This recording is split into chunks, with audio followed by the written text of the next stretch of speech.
Are you ready? Are you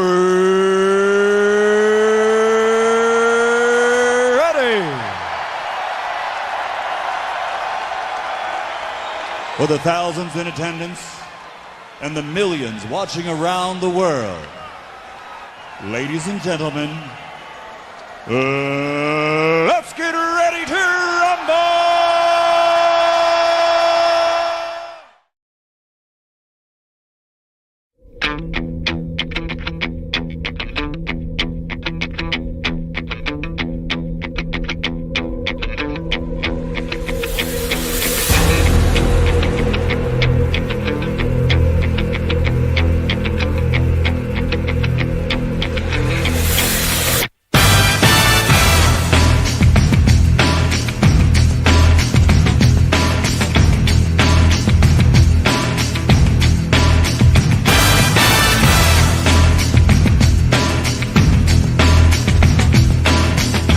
Phenomenal.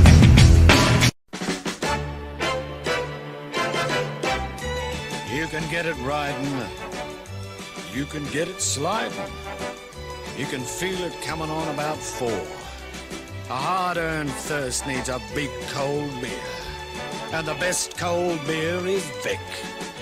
Vic Bitter. It's so hard to have a gay time on your own. It could be that great chalk and biscuit coating. It's so hard to have a gay time on your own. It could be that smooth toffee ice cream in the centre. Or that whole delicious golden gay time taste. Hard to have a gay time on your own. Street. I'm Danny, and I'm here to call out all you crack pack bitches.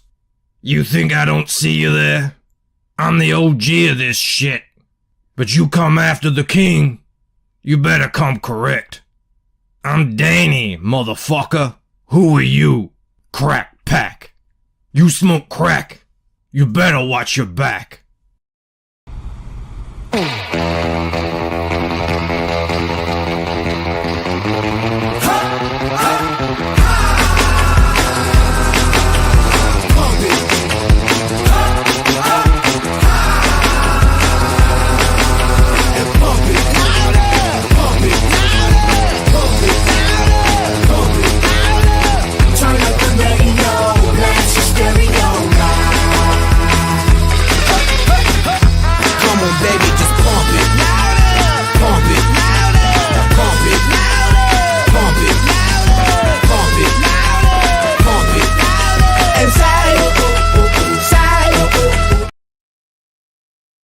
What is up, everybody?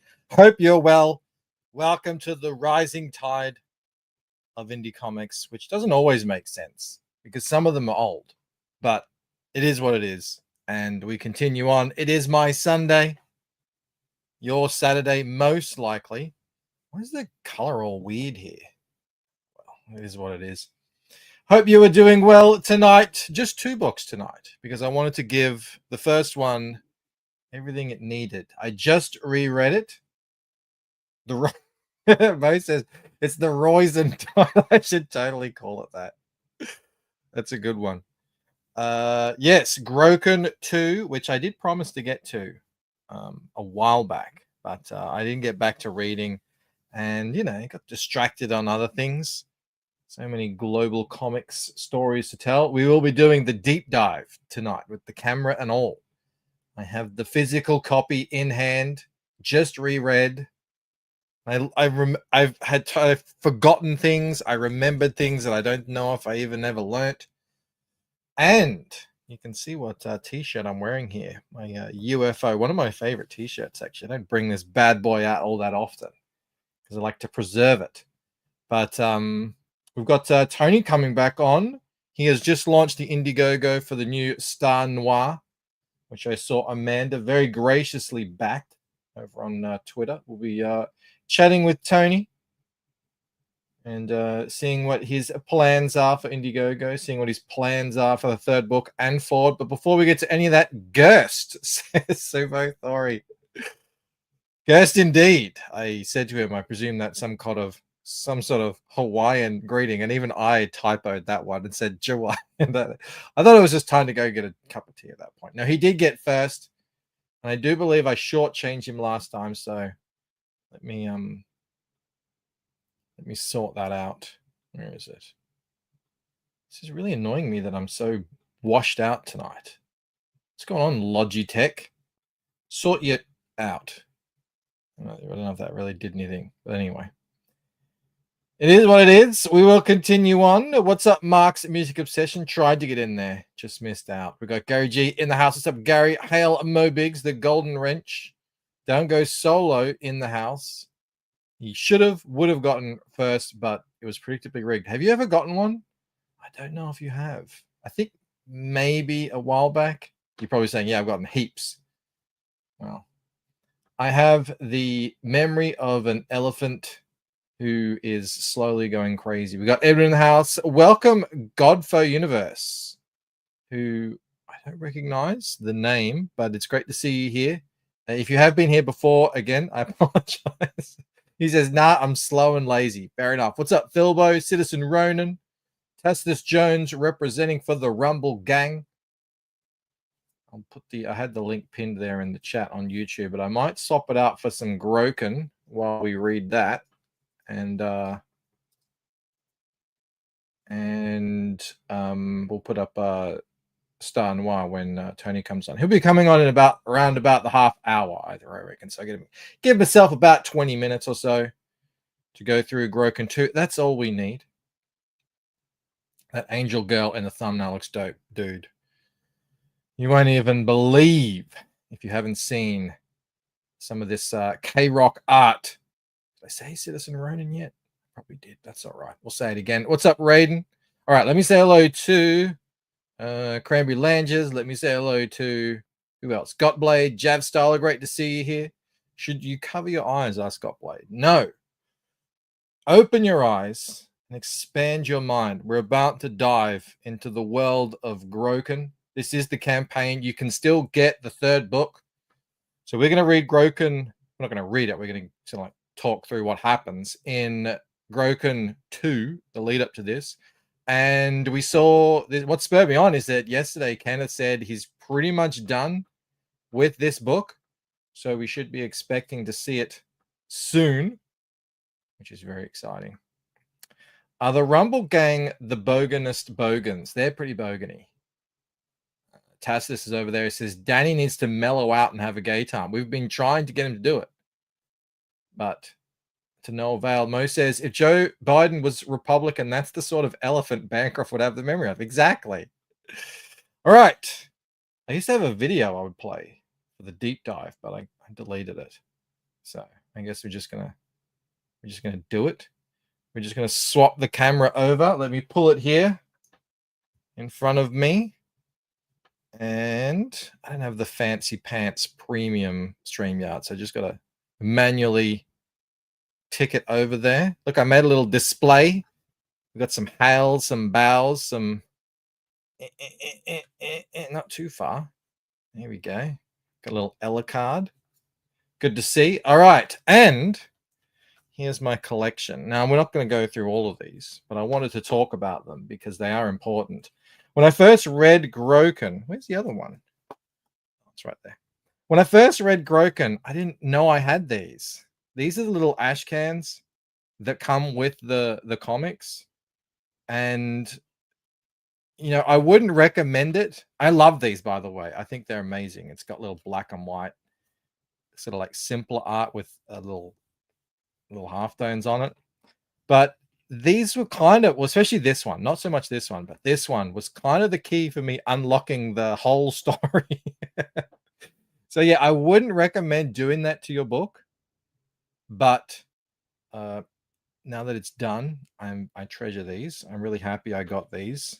I'm gonna have to steal this idea. This is probably what I'll do with my trading card stuff. Maybe not this small, but they're dope.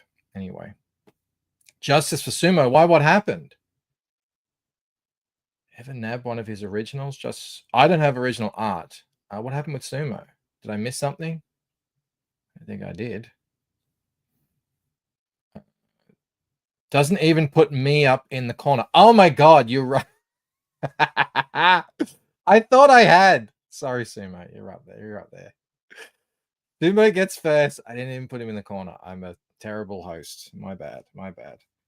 But we read through that one last time. We read through the first book. If you can't remember, and you probably wouldn't because it was a while ago, we got that reveal. Hubba hubba. I'm terrible with names, so if like my apologies. Actually, the good thing about him is he has him at the back. That is Stella Griffin.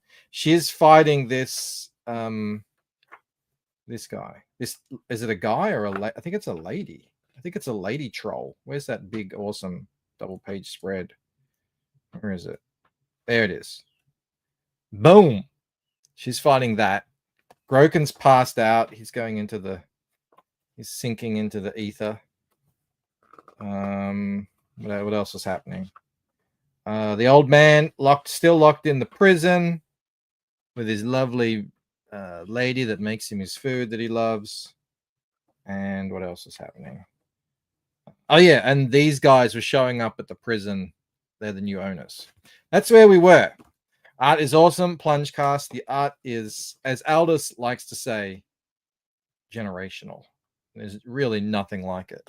And in terms of the kind of art that you'll get on a crowd-funded book, yeah, probably you can count on one hand the company that this sits in with. I'm thinking Louis LaRosa.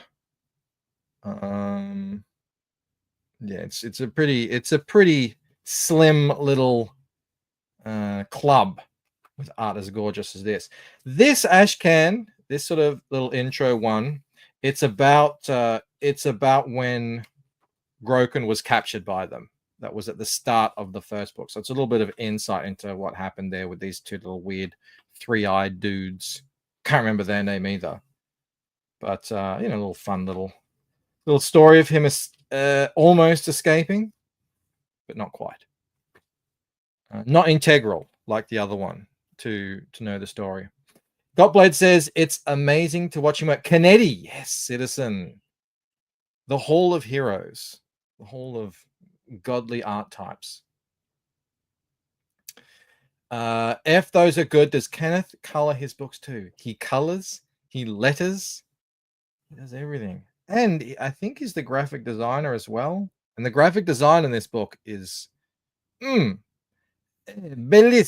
Kenneth is an Italian, but I wanted to say that. Yeah, he does. Created, written, drawn, colored, lettered, and edited. The only criticism I will give of these books is Kenneth. English isn't his first language, and I think not the story, but just the actual dialogue itself could use a little bit of matching up. That's all. But people said, "Oh, I can't understand." Now you can understand it perfectly. It's just that would be the one criticism I would give. Other than that, man, oh man, these things are a joy to read. I'm loving the story. So you mentioned Kennedy. I'm loving Arcathena as well. Probably that and Groken would be among two of my most anticipated books. Actually, Star Noir that's coming out. Like this, a lot of heavy hitters on tonight. We're talking about. For ARO, I plan to make a Bancroft forehead bookmark. Mo says with his faces at the bottom inch and the rest pure forehead. Then the other side we have a 3-panel pull-out pictured comic. That sounds amazing. Mo also says if Kenneth didn't have to stay home and draw the next issue, he could probably hand deliver them. That would be something. Raiden says Groken pounds the pulp to make the paper with his pen. It's almost a bit like that. All right. So Groken 2 starts, if you remember, he's knocked out. So there's the middle of that fight. We're back in that fight. With this thing, Stella's there, and she's being underestimated because she's a cute, slight, hot woman with in her undies and a kind of dragony type armor, and this is a big giant green beast of a thing, but she says she's got a secret weapon, the burning ray of sunshine. We get this really cool, again, almost unparalleled. Charlie Snogans actually did sort of stuff like this in Fatal. These crazy panels. It is a brief fight. Poor Greenie gets a blast of sunshine right through the skull, which does turn out to be almost fatal, but like a smart warrior puts in the double tap and throws, what does she call them? Molten grenades. They're like little pink grenade cans, and that finishes it off. Anyway, so she rescues Groken, and the thing about Groken is, this is why people sort of a lot of times say that it's a bit discombobulating, is Kenneth doesn't really give you, he doesn't hold your hand at all. So we don't know their relationship other than she knows him, but he doesn't remember her at the moment. That's all we know. Tasta says, never underestimate a woman in her undies going into battle. I had Ella in her undies on the cover. She didn't really go into battle, but it is a thing. Great paneling, says Down Go Solo. No one draws women quite like Kenneth. I'll say that. It is anyway. Oh yeah, and she has this disguise. She disguises herself as a little old lady, which is fun. But so coming into town now. So they leave just as they leave town. This guy's coming into town. He's like the investigator. He's going to investigate what happened with this fight, essentially. And he's got this little everyone has a weird costume in Groken's world. But beautiful scenery. That's the aftermath there. This is, I didn't remember catching this the first time. This little crown ring thing, it's a ring, I'm not quite sure, pops off the monster and rolls over to this dude hanging out, off to the side. He puts it on and starts going crazy. We don't know what happens with this guy yet, but I'm guessing that's important because he devotes a couple of pages to that. Does Kenneth do streams for launches or closeouts? He used to, Down Go Solo, but I think he sort of stepped away from the YouTubing. I've seen him do a lot of covers lately. That could be a reason. A lot of sketches and stuff. He was doing art streams, but I got to pick up the pace here. We're almost 10 minutes away from having Tony on. He's all right. I said it might be a little bit after, so if he comes in and says, "Oi, where's me link?" then we'll know. Anyway, so this guy's investigating. He finds the grenade stuff, and there's that dude jumping around, being weird. We don't know what happens to him, but yeah. Oh, there's those characters as well, that the ones that kidnapped Groken, but he escaped from them, and they're sort of tracking him for this woman who's called Madame Machiavella, and she has a citadel of science. So again, we know of them. We don't know what they're up to. We don't know their purposes quite yet, but we can guess whether they're up to no good or not, whether they have Groken's best interest in heart.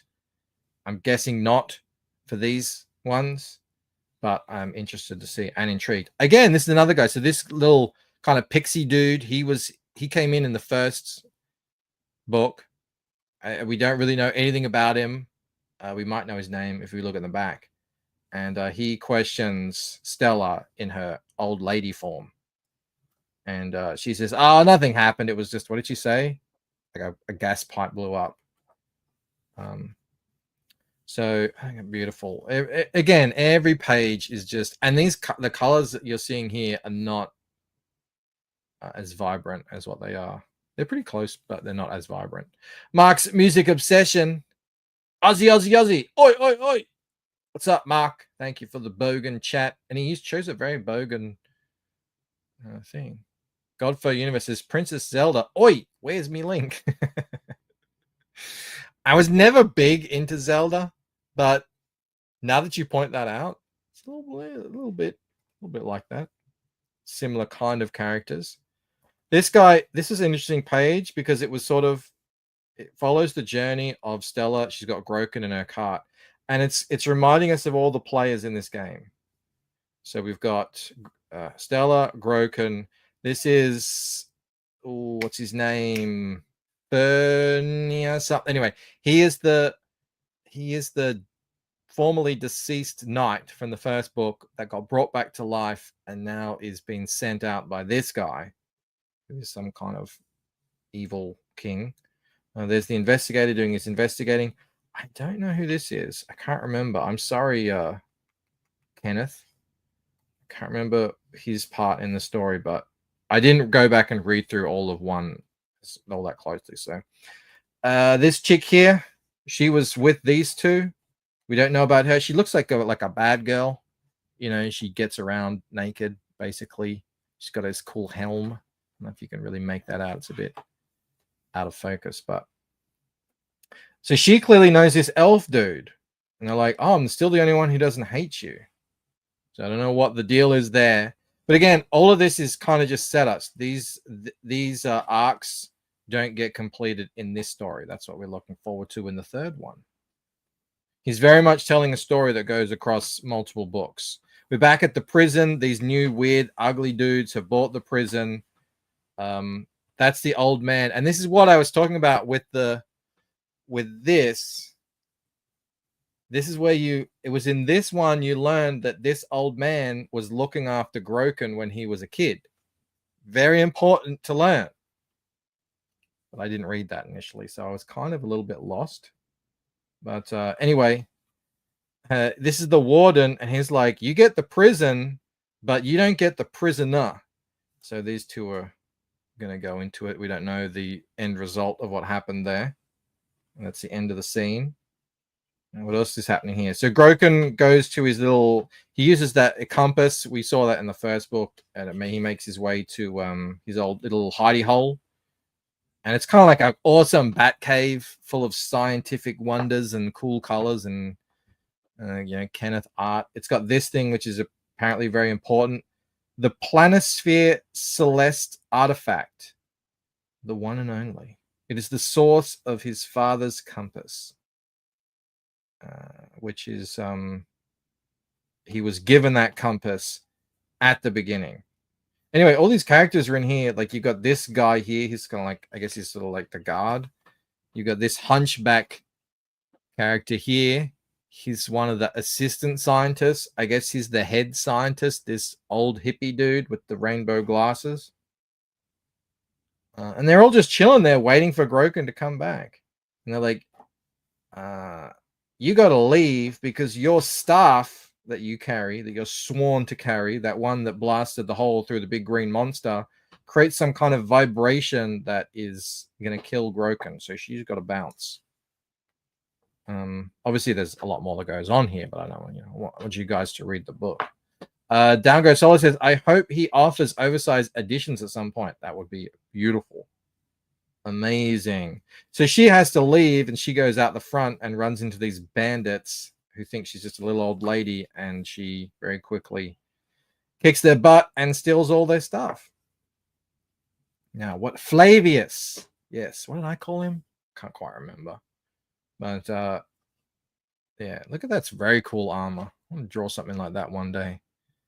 Probably nowhere near that detailed, but I can think of a time where I could use armor like that in my story. Back in the old days. So yeah, he's on his mission to go to the Twin Kingdoms, which we see kind of over here. These little formation here. I don't really know what this is all about, but he's on a journey there. He says he's looking for princesses, maidens, power, blessings, treasures, knowledge, and resources. And considering the Twin Kingdoms, he's expecting to get twice the amount of goodies when he arrives. And he gets like an entry coin off this. Is that a dude or a wench? Could be a dude, wench. I don't know. I don't think it really matters, but he exchanges his dog for a coin. And this is very important here. So this is the old man is going to give up his little story here. This ring he's wearing, very important. And we get a little bit of a backstory, and check out this friggin' page. Are you kidding me? Are you kidding me, Kenneth? I mean, that is just insane. It's a little bit Jay Lee-esque. if you're familiar with his work on the Dark Tower. A little bit like that. Anyway, so the story goes, the Oracle was the last human to be able to talk to the dragons. This is the Queen Dragon.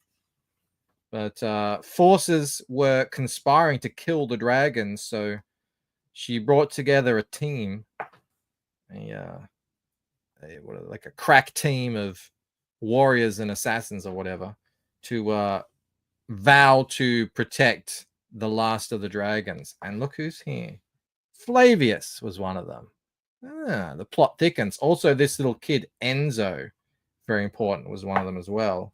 Anyway, so they go in and they need the kid because he's small. He can get through the little cracks. And they find the last dragon eggs. And look, he gets hit in the face with the tail of the dragon. And let me just go back here if I can. Look who has a scar in the same place.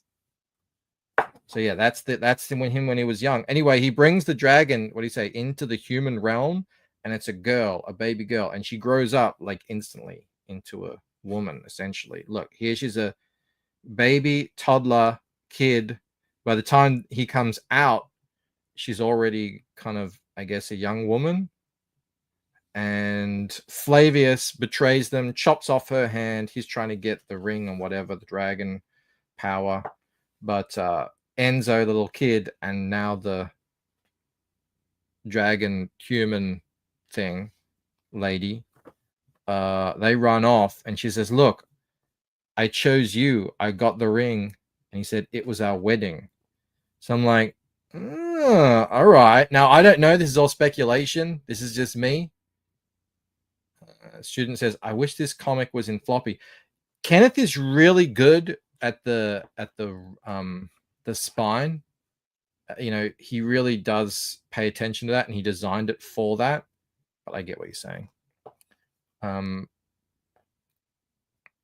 So what I'm thinking is, all right, so if she's a dragon and he was looking after and raising Groken, who is also some kind of dragon, maybe, I don't know, that's Groken. So he's Groken's father. That's what they're talking about earlier when they say the compass of the father.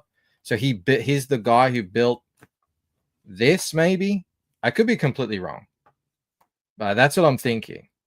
I don't know what happened to her. I don't know, I'm sure we'll find out. But I'm guessing these might be the mother and father, maybe. I don't know. You guys might have a different idea. Anyway, the dog came back with the hand of that person that they took the coin off. And now they're headed to this place, which is the Twin Kingdoms, the Fraternal. So he's going to try and get his glory there, Flavius.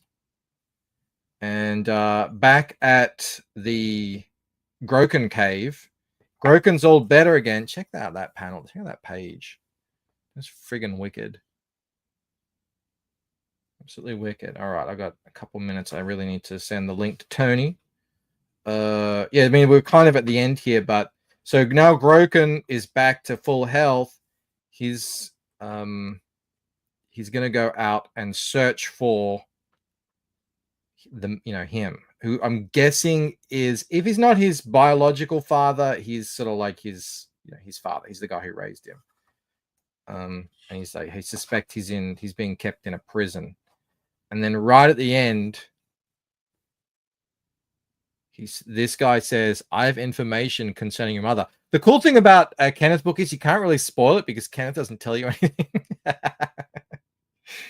But yeah, so that's why I'm thinking, all right, she has to be his mother, surely. Mother and father. I think, I don't know, I could be interpreting it wrong. We'll find out when we get Groken 3. Maybe. Get some cool Kenneth art at the back. And yeah, I really like that Kenneth does this because I was flipping to this a lot.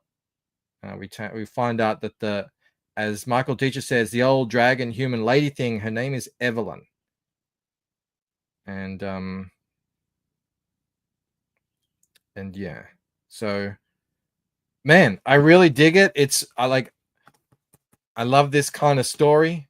It's always the thing with it's the same with my book with crowdfunding. It's like you have to wait a long time in between, but Kenneth is actually really fast considering the amount that you get. And he's crammed tons of story into here. There's tons of intrigue, mystery. The art is like the best. He could be the GOAT. Time will tell. I love the meta barons and stuff like that. Epic, awesome art, big storytelling, and that's what I'm getting from Groken. So if you haven't, you can still get it. I don't know for how long. Go and secure your copy. Groken 3, get the whole kit and caboodle, and enjoy yourself. All right, I guess I'm gonna better swap back to my other camera.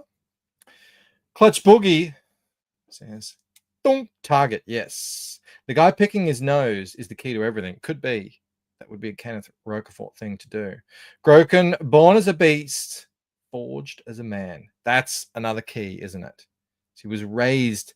If you read this thing, you'll see he was, raised to learn and be a scientist and everything like that. So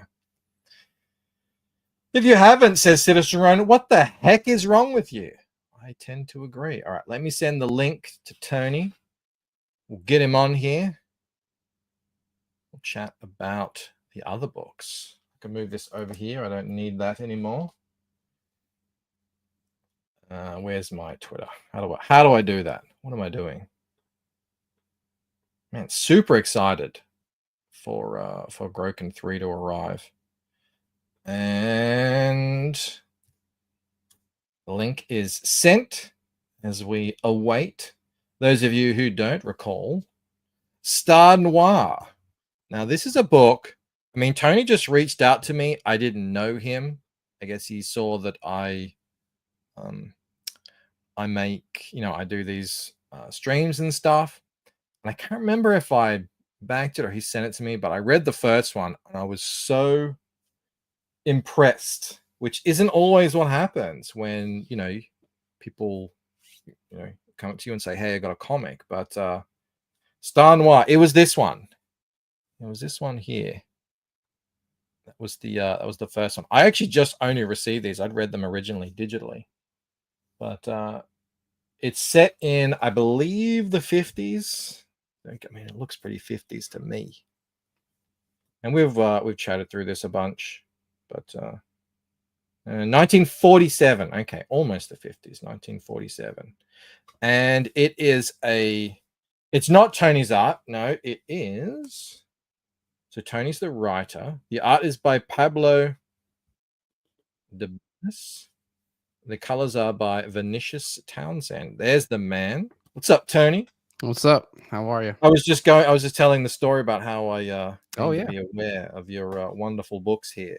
And I finally got the physicals. Oh, it takes awesome. me such a long time to get them because I get them sent to RJ Critical Blast, and he sends them over eventually. Yeah, cool. Project Blue Book. Do you know what Project Blue Book is? I think it's I don't know if it's because I might confuse it with Project Paperclip. One is we Americans, we brought over scientists to study alien stuff. Blue Book is creating like alien technologies, like hyper realistic like holograms. Yeah, I like this stuff. I'm not as into it as I think a lot of other people are, but I'm a kind of look at the t-shirt I'm wearing. I want to believe. Yeah. But now your story is it's surrounding that kind of Roswell event, isn't it? Yep. Yeah. That we kind of use that as like an entry point into the story. In to everything there. Yeah. I was just telling the chat that I'm not always super impressed when people will send me their comic and I give it a read, but this one I was just really, really blown away by not only the art but the whole kind of world you've built here. Cool. And I remember when you get the first one, and then you get the second one, which is always a kind of worrying, moment, stressful moment. Will the second one live up? But Yeah. you really did, continue the story, and like a good sequel should continue the story and expand it. Yeah. And that's what happened with this one. I mean, Yeah. I don't want to just sort of get you to go through the story or anything. I'd rather just kind of chat with you a little bit about it. Yeah. I'm terrible with names, so remind me of the name of the main guy. That is Alan Miller. And he's a detective. Yeah. He's in, ace homicide detective. When we first meet him, he's having nightmares about being abducted by aliens. And then he's called in to investigate the murder of a traffic detective who's killed on the 6th Street Bridge. There is, his heart is been removed. That's kind of the strange part of the murder. And also, there's an abandoned bloody car. And so they got, Alan kind of goes about town to kind of get these leads. Nothing really makes any sense. And then one night, he's visited by a gray alien in his backyard, which is a very cool scene.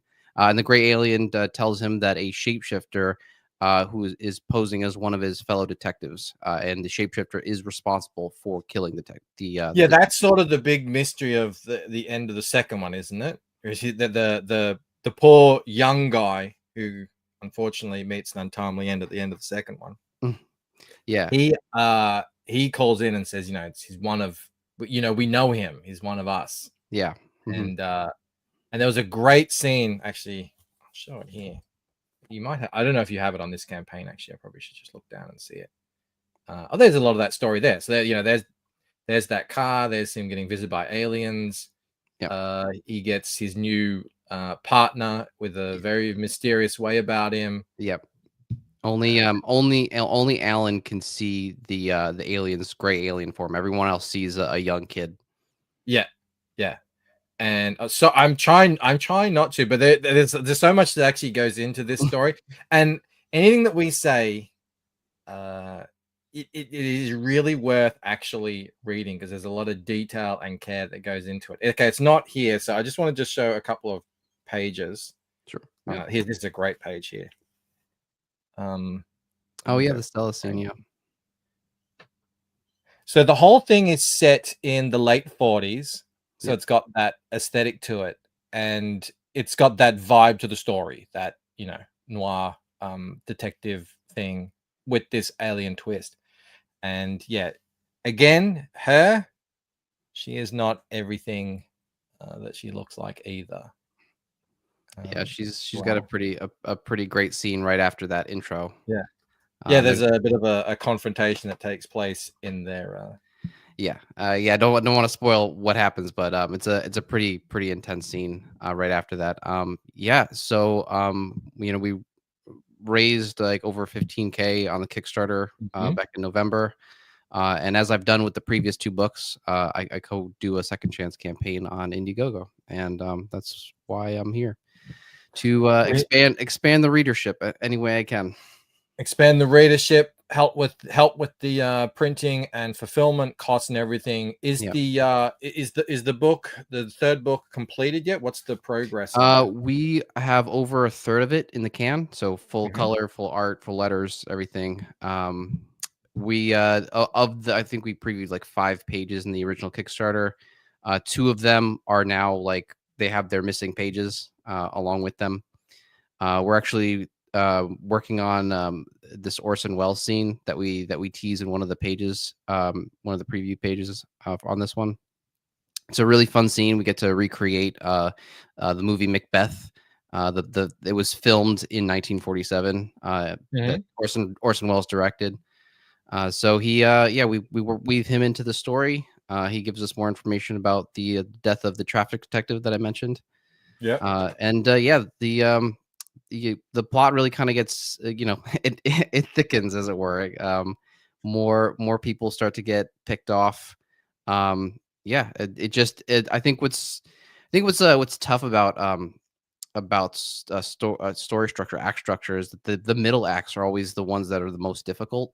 Yeah. Because the first one or two, you're kind of setting up the world, you're posing interesting questions. The middle ones are where you have to kind of keep turning the story and keep the readers Yeah, how do you engaged. keep the momentum going? How do Yeah, you keep yeah, raising the stakes? Because it's already, I mean, we're talking aliens and murder and shapeshifters and intrigue, and even with the main character, there's a little bit of like he's kind of losing it, as you yeah. can imagine. Hmm. So there's a lot going on here. Also, you mentioned earlier, which reminded me of this page here at the end. A lot of these places, the settings, they're real. They're based on real iconic locations in LA, in Yeah. Hollywood. So Hmm. is that you got? He says is Vine Street guests include Orson Welles. Is that sort of what you were alluding to earlier? Yeah, we just sort of like yeah, it was just kind of a fun alluding to Orson Welles appearing in the third book. There's actually one of the sample pages here on this campaign actually shows Orson Welles getting doused with water because he's a massive he's a massive drunk. Um, so this is a pretty humorous scene where they're trying to get more information about the death of these officers, and he's kind of being a typical belligerent drunk, and then Ellis sort of steps in to wake him up. Yeah, Um, I tell you, I'm really amped to see where you're taking this story, what's going to happen. I but feel like there's a big, unknown element to it, yeah, particularly with the aliens. this is the actual outfit that he wore in Macbeth, so it's like a full recreation of what he was wearing in that film. That's cool. So it's actually just going right back into the history, Yeah, the actual yeah. moment, and bringing it out like that. Yeah, and then right after this, the scene after this is it's a really fun chase sequence. Where it's like both Alan and Ellis have their own component to it, and then it sort of merges back together. It's a pretty fun scene. A lot Why of alien moments that happen in that. why this story? Why did you write this? It's a very specific story, isn't it? This detective story set in the 40s mixed with aliens. Was that like are these your interests or?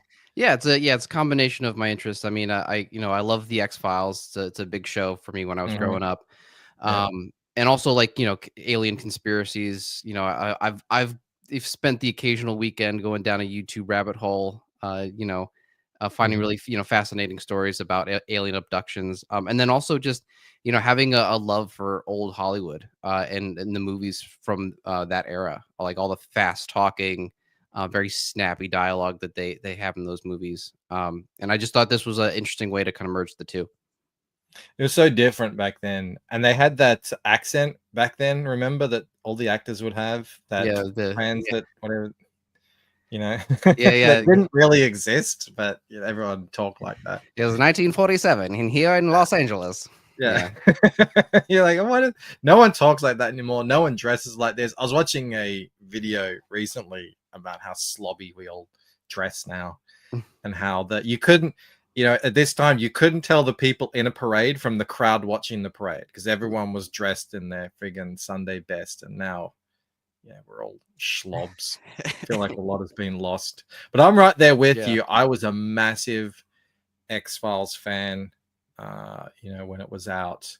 I don't know how I feel about them bringing it back. I don't know if I'll be partaking in that. But that's just the way of the world. Oh, actually, you know what? A good thing to ask you. Remember, for a while, it was like UFO fever. Yeah. The drones and the orbs and everything. Were you following that closely? Yeah, I mean, all of it just kind of seemed just over sensationalized. Yeah. We weren't getting much in the way of like facts, just like wasn't that crazy, that cool thing that maybe somebody saw. It Yeah. was a lot of like, and I remember one of them. It was clearly just someone had zoomed in on their phone to the point where the digital camera couldn't figure out what it was, and it was just creating some blurry thing. I was like, come on, we Yeah. know what. There But was everyone's like like, a oh my god, this is it. there was like a few months back, so people they in Miami thought they saw an alien like teleport in a mall. and that was like a big like news story. Right. And then it just disappeared. It Yeah. just went away, and everyone was like, Yeah. "Oh, Trump got elected," and now Elon Musk. now is, we're a little distracted. exactly. Yeah. But, I like this. You put the. I like it when people put the lettering in, but yeah, that's right. I mean, sometimes it's spoilers, so you put a little sticker over it. That's a smart thing to do. Radiant Radio. Noir. I don't Noir, know yeah. what that means. Star All right, Noir. that's me. That's my accent. Yeah, noir, mate. Yeah, a bit of noir. Yeah, I mean, I always, I think it's great when people put lettering in their comics when they do preview pages. So it just gives you a sense of what the story's like. Let you kind of test drive it before you take it off the lot.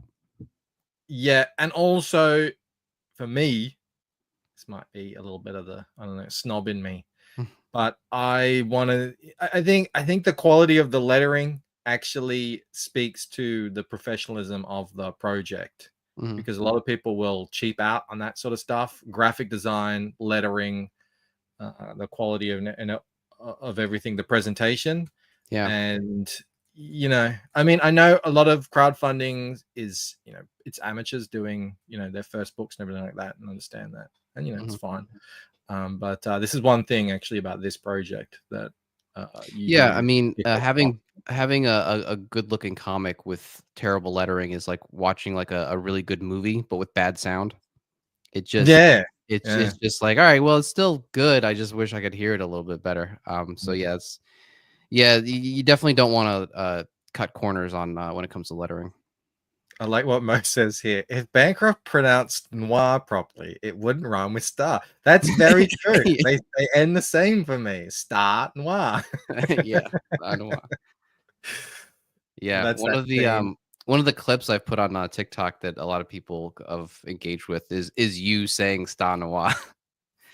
That's you got to use what you can to differentiate yourself out there. If you're a woman, you can be a pretty face. I get if you're an Australian, you have the Aussie accent, and it is what it is. I'll take it. A lot of people say that. It's like, oh yeah, I know why your shorts do well, because you've got that Australian accent. It just hooks people in. So people are really fascinated with the way you guys say the word no. Yes, and I don't think I say it like that. I mean, maybe I do. No, but my kids, even my wife, who is an Australian, she's French. She said it the other day. It was exactly like that. Like, no. Like, I was like, how did you do that? Yeah. It's amazing. Yeah, I don't know. It's just how we do it. We were talking yesterday about how you can't differentiate the word June, the month, and June, how I pronounce it, the movie. You guys would say Dune. We say June like it's with a J. Oh, weird. And it becomes very confusing. Was she mocking me? No, she was just saying it. It's just, you pick this stuff up. I don't know why we added all those vowels to one little word, but it's what it is. These are the shapeshifters here. So you're doing the thing, which is a hilarious thing actually, out there on Twitter, is when all this UFO stuff was going down, there were people who were reporting and documenting stuff like it's a fait accompli, like, oh, this is what it is. I'll tell you, you've got the Greys, and they're here, and they're with the Galactic Federation or whatever, and then you've got the shape-shifting lizard people, and they were completely straight about it, and it was fascinating to see. But you've actually tapped into that kind of legend, so you've got multiple different kinds of aliens, and that's what we kind of don't know yet. We don't know how they're all connected. Connected. Yeah, that's the third, I mean, every book starts to kind of unravel the layers, but the third book, I think you get some more pieces to the puzzle. I mean, and what's great about the books is that, and this kind of happened to you last time I was here, when you go back to read the previous books, there are little details that kind of flew by you that you kind of take a second look at. Definitely. you noticed something with one of the books that Ellis, the alien character, was holding, and there was a symbol on it that you were like, oh wait, that was from another book. Yeah. So Yeah, I just finished rereading Groken, and I did the exact same thing. I was like, oh yes, I get it now. I see. I noticed like a scar on the guy's face, and I was like, all right, yeah, okay. So things But start to come together. But I It's thought cool. doing like the gray alien and shapeshifters, I thought was kind of very fitting for this kind of like 1940s setting. There's something that felt very kind of, I don't know, nostalgic about it. You know, just doing tried and true instead of just kind of making up like, you know, your own original alien type. No, it's cool because and it was Per Berg, Narwhal, who pointed this out to me, that when you do that, it increases the interactivity with the reader. It makes so when I'm reading this now, and I'm like, oh yeah, I've heard of this in real life. Like I said, there's guys on Twitter saying this is real, and the places are real, the time is real. Roswell is a very real thing that is a historical thing. So I feel like, oh, this is what happened. I just don't know about it. I'm learning about it here, and it just creates a whole nother level to it that Right. I think is really makes these stories a lot more fun. I do the same thing in my book with historical figures and mythological figures and stuff like that. Cool. It's cool. So these are some extras. Yeah, you know, yeah, they're we keep it pretty lean every campaign. So you get prints from the third book. We're doing stickers this time. That was a pretty heavily requested thing last time. We do poster. The poster is inspired by the movie poster for a film called Touch of Evil, which came out in the 40s. Oh, actually, I think it was probably an early 50s film. But yeah, that was Orson Welles was also in that. So every cover that we've done so far is based off of a movie from that era. Cool. I saw this tweet. Yeah, I saw a tweet from Amanda earlier where she said the only criticism she has of your campaign is you've named the tiers something a bit creative, and so she had to sort of investigate because she wanted to do the catch up tier. Oh yeah. Oh, that's Which- the sixth extinction is the catch up tier.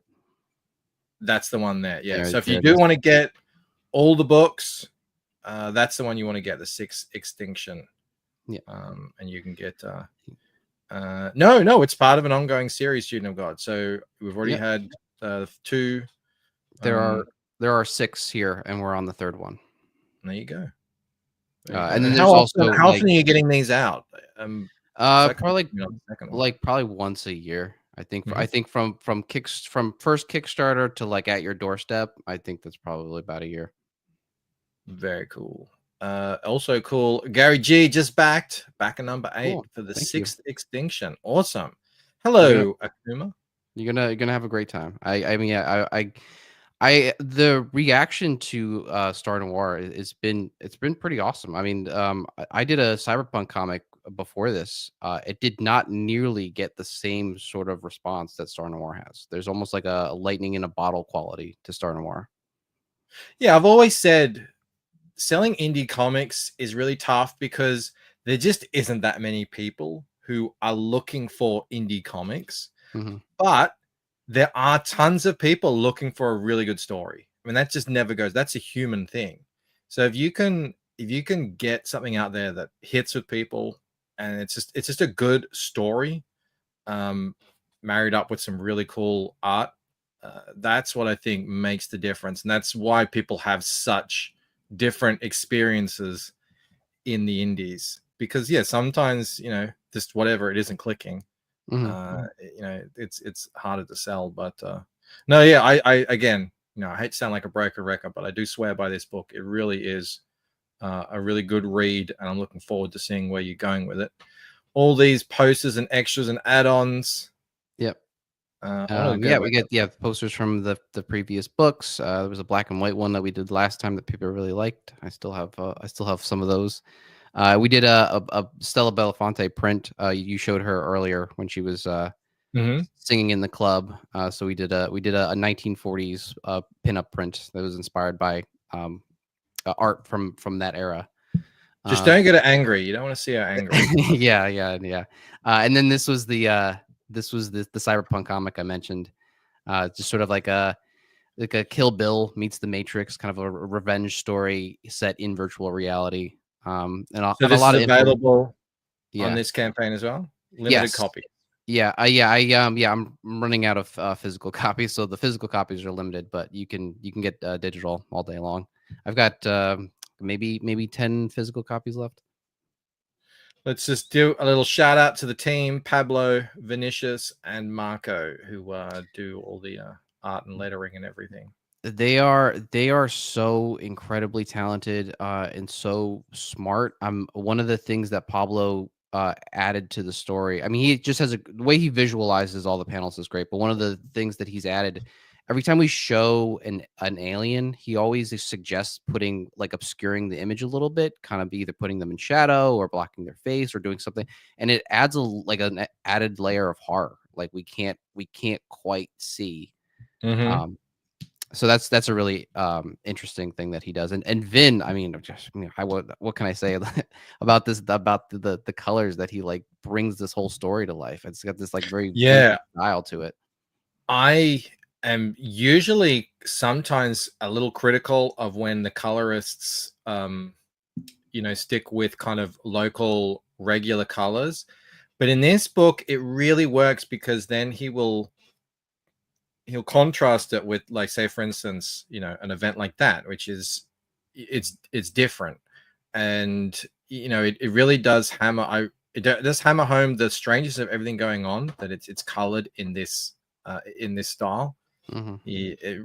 Again, they really nailed it. Now they nailed the brief on this one. Yeah, And, they're just very easy to work with. It's been smooth sailing. I mean, when you're a writer and you're working with artists, you feel like part of you has to sacrifice a bit of your crystallized vision in your head. Mhm. But I feel like I haven't really done that. They have their own camera angles that they want to do, but the experience, the end result, it's pretty close. Yeah, it looks great. I had the same experience with Rod. You're writing the script, you have this idea in your head, but I think you just got to trust your artists to make the pages that they feel, and it becomes a collaboration. Yeah, as long as the end result is what you're looking for, how we got there is not that big of a deal. Indeed. Murder, mystery, a little bit of weirdness going on in Star Noir. Grab it, and it looks like, so you got the campaign up for a month. Let me do a refresh, actually, because we did get it back. For a month. There we go. Thank you to Gary, I believe it was. Yeah, thank you, Gary. Grabbed a copy. We've got King Camel in the house. Cranberry says it looks good. Oh, thank you. Good. Reads good. And then while I'm finishing this one, I'm also working on a Western. You'll see that soon enough, I'm sure. Oh, and it goes with the mustache. Yeah. You're just like, you can't get up that often, every day, look in the mirror with that mustache and not at least do one Western. It just has to happen. That's cool. I mean, I love Westerns. I got a buddy making a Western. I don't know anything about it yet. He has only shared art. I've recently read Mike Barron's Westerns. Sadly, Gene Hackman just died. He was in a lot of my favorite Westerns. Yeah, that was really, really sad to see him go. I mean, I tweeted that one of the films that I really like is The Conversation. I mean, that's not a Western, but that's still a really good film. I don't know if I've seen that one. Yeah, it's a real testament to sound design. It's kind of a big sound design film. I think you kind of really have appreciation for how they kind of what era are we talking? Was this like the 70s? 70s? 80s? It's funny, like with someone like him, you can be right. many decades. But yeah, he listens to people for a living. And people start dying, and then he himself is getting bugged. So it's a really good film. Dango Solar Arts, can you still grab this on Kickstarter as well? Yeah, there's still late pledges on Kickstarter. Cool. So it's what I kind of found in doing these second chance campaigns on Indiegogo is people have preferences for their Yeah. crowdfunding platforms. Yeah. So to just stick to one is sort of like limiting yourself a bit. Yeah. No, put the options back into the hands of the back, as I say. Yeah. So you are 35% of the way there, but with a very very reasonable funding goal. If I can bring it up here with my thing, just $1,000 US is all you're asking for funding on Indiegogo, which is very, very reasonable. I'll get a little thank you in your book, which is appreciated if you're a backer. So it's a cool thing to do. Oh, Dango Solar says you might want to look into Fund My Comic as well. I don't know. The thing if about Fund My Comic, which I like, I more crowdfunding options, please. I think though, when you kind of think about a backer who is just looking for an indie comic but isn't too familiar with the crowdfunding landscape, it's really like the name brands that they want to back a comic on. So Kickstarter, Indiegogo. But Fund My Comic, I keep hearing it through the woodwork. So I feel like its brand is starting to rise.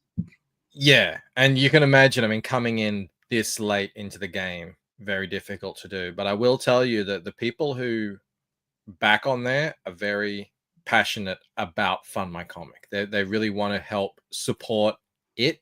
And so you will get people who are more inclined to back a project purely because it's on Fund My Comic, as opposed to sort of because they have that connection to it.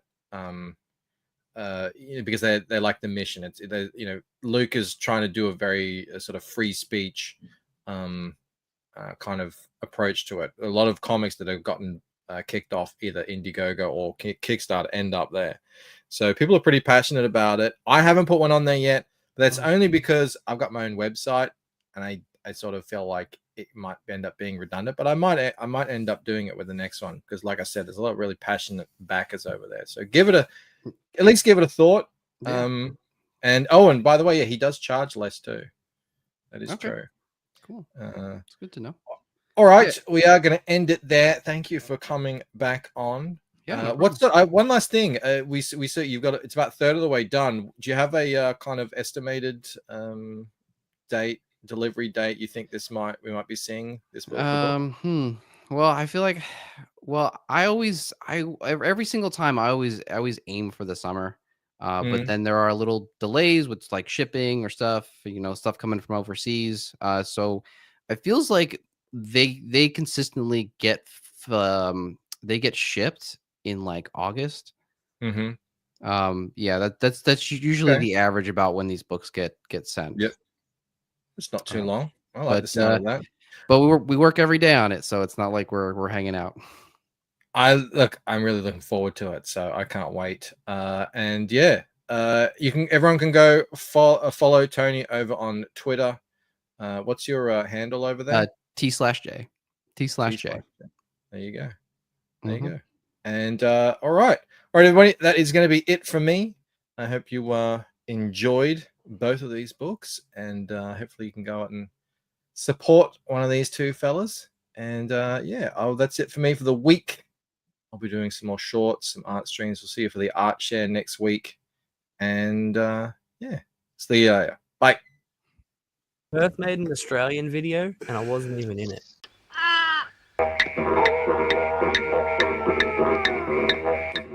Emotional damage.